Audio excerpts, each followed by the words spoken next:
आहेत। नमस्कार, मी विशाल पाटील। न्यूज प्लॅनेटमध्ये आपल्या सगळ्यांचं स्वागत।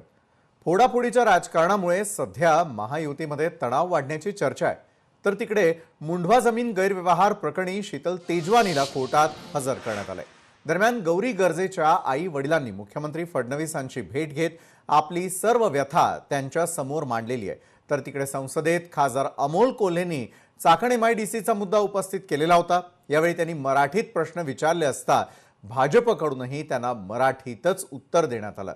दरम्यान तपोवनातील वृक्षतोडीचा मुद्दा हा देखील चांगलाच तापताना दिसतोय। तर डिजिटल सातबाराला आता अधिकृत मान्यता मिळाली आहे। आंतरराष्ट्रीय घडामोडींचा आढावा घ्यायचा झाला तर रशियाचे अध्यक्ष व्लादिमीर पुतिन हे भारत दौऱ्यावरती आलेले आहेत। तिकडे सुरक्षेच्या कारणास्तव अमेरिकेने 30हून अधिक देशांना नो एंट्रीचा बोर्ड दाखवलाय। तर डॉलरच्या तुलनेमध्ये रुपयाची घसरण देखील सुरूच आहे। दरम्यान आकाशामध्ये सुपरमूनचं दर्शन झालेलं आहे। चला तर मग आजच्या पहिल्या विषयाला आपण सुरुवात करूया। डोंबिवलीमधील महापालिका निवडणुकीच्या पार्श्वभूमीवर सुरू असलेलं फोडाफोडीचं राजकारण काही थांबण्याचं नाव घेत नाहीये।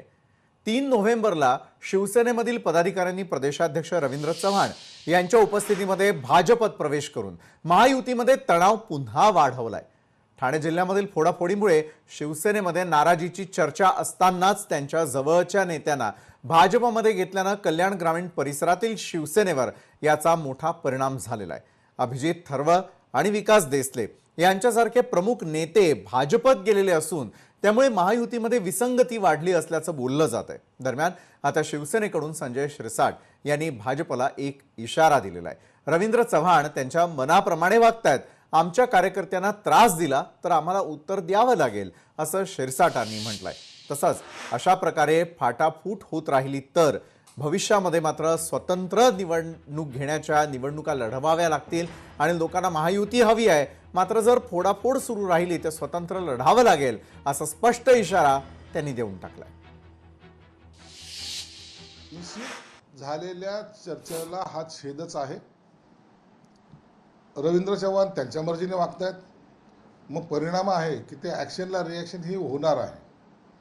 मग उद्या ही माहिती आपली जी काही खंबीरपणे पुढे चाललेली दमदार वाटचाल चाललो त्याच्यावर हा मिठाचा खडा टाकण्याचा प्रकार आहे। आणि जर त्यांना जर समज देत नसाल तर हे प्रकार पुन्हा भविष्यात वाढतील, मग त्याचे काही दुष्परिणाम जे आहेत ते महायुतीला भोगावे लागतील।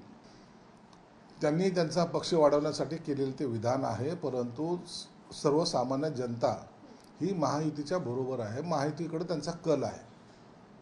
आणि अशा पद्धतीने जर फाटाफूट झाले तर भविष्यामध्ये तुम्हाला निवडणुका ह्या स्वतंत्रपणे लढाव्या लागतील असं चिन्ह आहे। दरम्यान या राजकारणामधून डोंबिवली कल्याण परिसरामध्ये भावी निवडणुकांसाठी तणाव वाढण्याची चिन्ह ही देखील आता स्पष्ट झालेली आहेत।